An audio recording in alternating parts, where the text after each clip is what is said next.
ಕೋಟೇಶ್ವರದ ಕೊಡಿ ಹಬ್ಬ ವಿಜೃಂಭಣೆಯಿಂದ ಜರುಗಿತು. ಉಡುಪಿ ಜಿಲ್ಲೆಯ ಅತಿ ದೊಡ್ಡ ಜಾತ್ರೆ ಎಂಬ ಹೆಗ್ಗಳಿಕೆ ಇರುವ ಕೋಟೇಶ್ವರದ ಕೊಡಿ ಹಬ್ಬಕ್ಕೆ ದೂರದೂರಿಂದ ಭಕ್ತಾದಿಗಳು ಆಗಮಿಸಿದ್ದರು.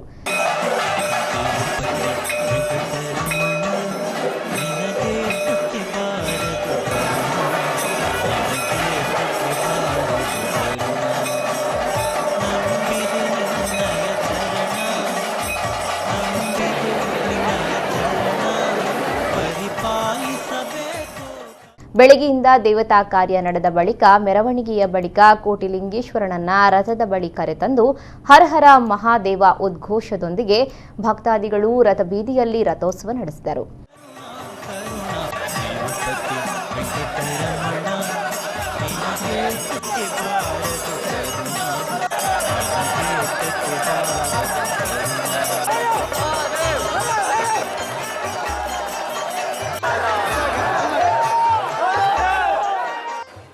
ಕೊಡಿ ಹಬ್ಬ ಎಂದರೆ ಕಬ್ಬಿನ ಕೊಡಿಯನ್ನು ಅರ್ಪಿಸುವುದಾಗಿದೆ.